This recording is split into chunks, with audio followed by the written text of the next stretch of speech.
The Mist is scarier than you think, because humans might have been complicit in the creation of many monsters within it. Some beings exist externally in that dimension already, like Pennywise the clown, a cosmic being who came from the macroverse to Earth to feed on the fear of children. But then there's these creatures within the Mist, as seen in the movie. What if I told you they were made because of demonic forces and terrible obscene things that humans have been doing with demonic forces for thousands of years, that all tie back to him, the one in red, and his plans for the Dark Tower. Did you know that we are canon to the Stephen King's universe? Yeah, I'm gonna get into that later because that's very important. Now, The Mist, I'm gonna operate off the movie because I don't read books. I'm too schizo for that. The movie itself annoys the shit out of me. Why? It's a good movie. There's nothing wrong with it. I like it. Enjoy it. It's a very good horror thriller movie if you're ever in the mood to get annoyed by how dumb humanity is. Yes, this movie features either people who are so low IQ that it's frustrating, or they just are emotionally angry. A lot of them are just emotionally angry right away. Right away. And you could say, oh, well, that's how it's supposed to be. The whole point is to show how humanity devolves when they're backed into a corner like this. It adds to the drama, it adds to the tension. Yes, they're allowed to tell a story like that, and it's good. I'm allowed to be annoyed by it and want all of these characters to get nuked off the face of the earth. Except for the Punisher himself, Thomas Jane, who punishes his entire family by accident, kills them all, and then realizes it was all for nothing. I laughed my ass off when I saw this ending for the first time, because actually technically when I was a kid for the first time, and I was like, God, that's so sad. And then as an adult I saw it, and after just being lambasted by how stupid half these characters are, I just saw it and I was like, oh, this is like one of the most depressing looks into the darkness of how humanity is stupid ever. The movie is very important because it takes place in the Stephen King's universe. Now, is this confirmed by Stephen King and canonically? I don't know. I don't think so. It's been a popular theory, but it is true. Here's why. We need to understand how this universe works. All right? From the get-go, they're telling you this is in the Stephen King's universe. The dude is freaking painting a gunslinger in the Dark Tower in the Rose, for God's sakes, in the opening scene. And watch what happens. The painting gets destroyed because of a storm. A tree hits through the window.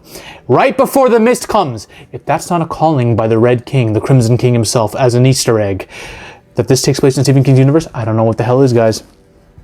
Now you could say, oh, he was just painting. Look, he's painting The Shining too. He's painting a bunch of stuff. It's just an homage to the fiction he likes. That doesn't mean it's literally in the same universe as the Dark Tower. Do not be stupid here. Remember, Stephen King's universe is a meta-aware one. What does this mean? Well, in his universe, God, Gan, created everything. Gan created Stephen King. Why? Well, Gang created Stephen King because Gang needs to protect the Dark Tower. So he's like, let me create Stephen King so he can write the gunslingers into existence, into the fiction, so that they can defend the Dark Tower from the Crimson King who wants to destroy it. This is canon. If the Dark Tower is destroyed, everything goes, including us, our reality that we're sitting in now. You, the viewer, me, the creator right now. Every movie you've seen, this is all part of a universe in the macroverse, the multiverse of Stephen King. This is real. We are canon. The Crimson King is ducking me. I'd beat the shit out of him, and he knows that you don't need a gunslinger when you have me and my coke. Now, the Todash space.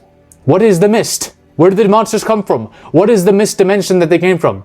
It is the Todash space. I just realized how off-center my mask is. I'm really sorry, guys. This mask is hard to put on. The Todash space is a void between worlds. It's a space between spaces, dark, fully dark, which is where all these hideous monsters lie. It's canon in the Stephen King's universe, and I believe that's what the Mist Dimension is. All these monsters reside there. And the Crimson King uses the Todash space as a prison for his enemies to go to that he wants them to get eaten by monsters. Where do the monsters come from? That's the question, isn't it? We know that the mist is probably a dimension, and the humans opened a portal to it, and then the portal went haywire because humans are stupid and low IQ, and the monsters started funneling in, and then we get the Mist movie. We know that's how it starts, but where do the monsters themselves originate from? What are they really? What is the nature of these beings? First, we need to get something good. What is the Prim? The Prim is the darkness behind everything, the shadow behind everything. Basically, it was the nothingness that being came from. Basically, God came from this nothingness. Demons, cosmic entities that we know of in the King's universe, came from this nothingness. So God, Gan, came from this universe to create everything. People think that this flying turtle is the god of everything. No, it's not. It's Gan. Gan, the bringer of light who came from darkness. And Gan manifested himself on our reality as the Dark Tower, the center of it all. If this thing falls, everything falls. The Crimson King is basically the canonical devil of this universe. He wants the Dark Tower to fall so he can recreate the universe in his own image and release the prim onto everything. The existing nothingness that basically Gan, God, tried to recede, tried to subside it when he created reality and life and everything. So that's what the Crimson King wants. He wants everything to go back into pure shadow, pure darkness, right? Where all the demons lie, his brethren. Now, what happens is, in the many stories that the Crimson King tries to take over the Dark Tower, that we have gunslingers fighting against the forces of evil, cracks are opened. Cracks are opened through space-time. And in these cracks lie links to the existing prim that's been receded for so many millions of years, right? For millions of years. Well, in these cracks, monsters tend to get funneled into. And that's where we get that Todash space, the misty dimension. That's how this Todash space originated from. It's like a link. It's an extension of the prim that results from cracks caused by wars over the Dark Tower.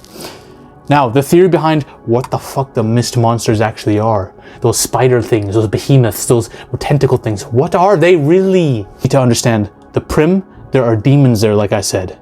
Demons that when the prim started receding because the Dark Tower was created by God, all these demons started getting fucked over. They were put in basically dimensional housing projects, basically. This is like the demon ghetto. And they were like, we need a place out of here. We need to find out of here. So some of the demons adapted and found homes on the borders between worlds. In the Todash space specifically. So what did happen with these demons? The demons that survived and were able to adapt are them. Succubi, incubi, oracles, Mia and Marilyn. The thing about these demons are, some of them are vampires, some of them can possess you, some of them are just ghouls that come out at night. They're all sexual predators. This is the most important part of this video. Okay, people talk about like, wait, Zappy, why are you getting sexual in your videos all the time? Because everything revolves around this for some reason in fiction. I don't know why. Don't come at the messenger. What happens when these sexual predators find a way to influence Earth? Remember, they can't actually come into conquest Earth because they reside in the prim. They don't have dominion over Earth yet, but they can influence humans. So various problematic humans had to cult-like sexual rituals, sacrifices to the demons in offerings. And that way demons are able to fuck them, take control of their soul, corrupt their souls. Then there's some demons who don't even give a shit. They just molest you while you're asleep. This is canon! They will fuck you while you're asleep. You'll get fucked and you won't even know it. And in these sexual processes causes two things. The physical birth of mutant monsters, or corrupting the soul so much that the humans turn into beings of pure evil, monsters. They mutate into horrible deformities. So all these birthed abominations from this amalgamation of humans and demons fucking over thousands and thousands of years, they gotta go somewhere. And the demons don't have dominion over Earth because they're stuck in the prim. So they'll just send the abominations into the places they do have dominion over. The borders between worlds, the Todash space, the misty dimension. And that's where we get the beings in the mist.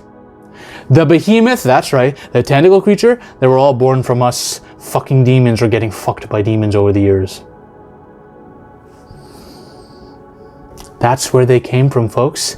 So in the Mist movie, the government, the Arrowhead Project, opened a portal in some experimentation. I don't know, Stranger Things basically got this concept when they opened the portal to the Upside Down, which could be seen as the same dimension, kind of. They opened a portal and something went haywire. The portal widened in gap and all these monsters started falling through. So you could imagine these lesser demons of the Prim were probably laughing, watching their armies of birthed abominations over their molestation of humans for years start invading Earth. This is what they always wanted. This is what the Crimson King wants.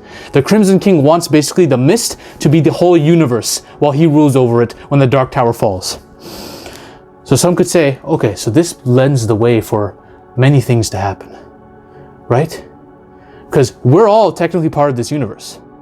The Crimson King doesn't want to fuck with me, right? They have gunslingers who are trying to fight the Crimson King off and face the Dark Tower, right? And defend the Dark Tower. The Crimson King's been ducking me for years. I'd fuck him up. He's a god. I have coke. We're equal in that regard. But here's the thing. Anything can be a part of this universe. You can connect the Cloverfield. You can say, okay, the Cloverfield opened a dimension, a rift into the mist, and we got these monsters coming through. I'm not going to connect Cloverfield with this because I've connected Cloverfield to goddamn everything by now. But here's what I'm going to do. There's a movie called The Void. if you really want to know the true way of how this demonic sexual process and mutation occurs, the Void showcases a cult that worships the Void, that worships a scientist who himself is a demon that can turn humans into monsters. And he causes people to give birth to these things. These tentacle monster creatures, these deformed, it's a Lovecraftian film. And it all leads back to this dimension they call the Void. A parallel dimension that all these people worshipped, and all these monsters technically come from, and could be placed into from humankind. And the humans get stuck in this dimension. I believe this is the Toshad darkness, the Todash space, the Todash darkness, the space between spaces, the misty dimension where the mist came from. So you could easily have a movie where a chick gets possessed by a demon who's trying to fuck her and create an abomination, essentially. And they do. They end up creating a creature similar to the ones we see in the mist. It drags our main characters into the Void, into the misty dimension. We can actually see into the Void and see a movie where these characters are walking into the misty dimension. And in there, maybe they're forced to see all the abominations that are sent here by demons over the years, and maybe they're confronted by the Crimson King himself, who's behind it all, who wants this space to become all spaces. You could easily, bro, just hire me, Stephen King, and to write this movie. So that is exactly how the mist was formed. It was a Todash space caused by the cracks, the fractures in reality over the conquest of the Dark Tower, and the monsters came as a direct result of the demons of the lesser demons of the Prim influencing humanity over the years through sex acts, having sexual intercourse with us, corrupting our souls in sex rituals, and then creating abominations of nature. We were complicit, y'all. Human beings did this because we're horny animals. We can't stop it. So we allowed demons to come in and fuck us. So we got fucked over the years. It is symbolic of humanity to have something like this happen to them and then create abominations that would come kill us later on. That's what the mist is. Stephen King, you know I'm right. You know I'm right. The lesser demons were fucking us and creating abominations in the form of the mist monsters, all right? That's how it is. If you want to know, there's another movie called Underwater. It's a Cthulhu movie. And in that movie, I theorize how the Cthulhu in this and the similar plot structure to Cloverfield, how it connects Cloverfield movies and the Cthulhu mythos into one Lovecraftian universe. If you want to know how, watch this video here. Ladies and gentlemen, we are on a mission to take over Hollywood. If you want to suggest video topics to me, or talk about your favorite movie theories with like-minded individuals in a community geared towards changing storytelling itself, join the free Discord now. The link is in the description below and probably in the comment section too. Join the Discord now. We're taking over Hollywood one coke line at a time. See you on the other side.